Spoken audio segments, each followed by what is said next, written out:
Hello, my name is William Bashirs, and I'm here to talk about the Family Tree of Knowledge poster. We received a few questions about how to use this, and like everything else, it's more self-driven than it's not. But basically, we have a family tree. Here we have what we think are the roots of success. And as we go up, it splits into two parts, mostly San Bernardino City Unified, and then surrounding resources. So the goal of this tree, for the most part, is for people to go and select, interact, hopefully, with different components and different resources throughout the district, different people. Because quite frankly, in my experience, most families fixate on two people being the most important part, or the only part, really, in education, which is the classroom teacher and the principal. Today, classrooms, teachers, learning communities, school districts are far more of a democratic endeavor. So it's very important for parents to know what the different components are. On the bottom here, we have a mission statement, which is basically what is the one sentence that would describe what your final goal is and who you are. If you have trouble with it, then it becomes an assignment. What sentence would you create? What are examples of mission statements that are used by businesses or by people? But it's a good chance to sort of really fixate on what your focus is. Whether it's athletics or academics or whatever, it's very important to have that vision. Next to it, mentors. One of the most underrepresented, but possibly the most important part of learning for anybody that's successful, throughout their lifetime, even after college, is finding a mentor. So the sooner a kid can do that, the sooner a kid can learn to vet what a good mentor is, approach a mentor, whether it be a football coach or a teacher they could speak with. That person will help guide them through the unknowns of academics. And if you're like me and your family never went to school, dropped out, and you're the first of your generation, or the first of your family rather, to go to school, these people are very invaluable in helping you out. You know what? They're us. They're people like us who were helped and now are giving a helping hand to those kids who deserve it. And then here, my A+ peers and work habits, compassion, academics, and extracurricular work. It's a good idea to know who. You don't have to like them. They can be your friends or not, but know who these people are in your classroom and why they are that way. What makes a person understand other people's feelings? What makes a person a good study partner? That way you can, when you get into high school, you can choose friends and choose groups as you need them. So you might have friends you hang out with in football that are very focused, but maybe in science they're not so much. So you need to diversify your friend group, and that way you get more support. As we go up, we have the SBCUSD Mission Statement. That's something you should look up, because if you don't know the mission of the district, you might not agree with it.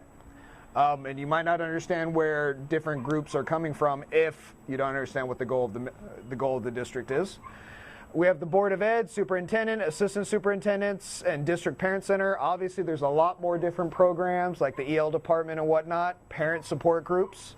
But these are people that make very important decisions or offer very important resources. And they're the people at the top of the food chain that you should know and know what their background is, and give them feedback, positive or negative, let them know what's happening. Otherwise, the information they get only come from certain sources. It depends on you to make this democratic. And it's not just about voting, it's about having your voice be heard. When we go to the school site, we have principal, VP, librarian, counselor, teachers. Within the category of teachers, any IB, GATE, advanced placement, special education, arts teacher, classroom teacher, AVID.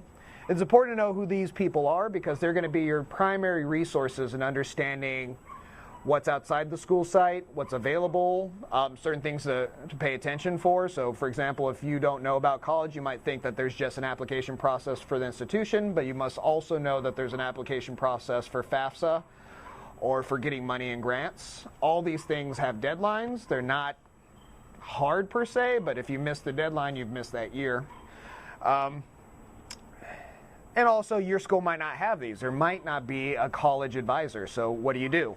You better find that teacher that knows about it, or perhaps this is a question you bring up in your school site council meeting. These are questions that need to be brought up. So if you find something's missing, then it's your obligation to either fill that void or create a conversation to help fill that void for the best interests of our students. Stakeholder groups, School Site Council, ELAC, English Learner, APAC, African American, Parents Association, I'm sure I'm getting that wrong, PTA, PTO, people will talk about these things. And they're there to support different communities, the whole school community.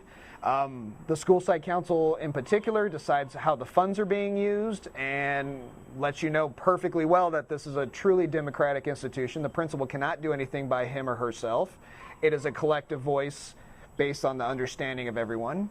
And as you go through this, it gives you an opportunity to speak to other parents and to bring this up to the principal or School Site Council. During their meetings, they'll have a part of the meeting where you can share concerns or share celebrations, and that's a good time to say, hey, you know what? Have we thought about this? Do we have any budget for this? Where should we spend our money? PTA, PTO, if your school doesn't have it, perhaps you should.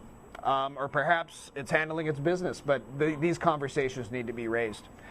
On the outside, if we're looking at a true learning community, the only way we're a true learning community is if we're a community. Otherwise, we're just a school site. It must involve parents, it must involve the surrounding community, it must involve opening up options, whether you choose college or not, it needs to be there as an option.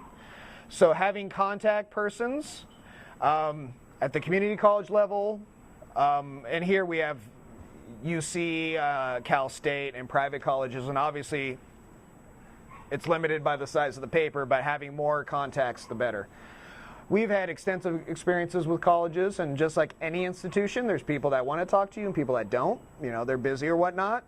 But working with Cal State and UC schools, we've had nothing but people more than happy to work with them. Even private institutions like University of Redlands, we walked on campus and were invited into art classes to see how the program run without any prior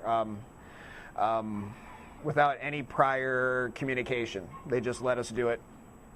We find them very welcoming because you are the next generation, and they do understand the importance of family, and what feeds Cal State mostly is this community.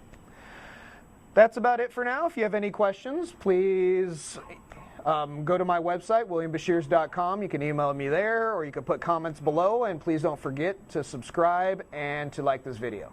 Thank you very much.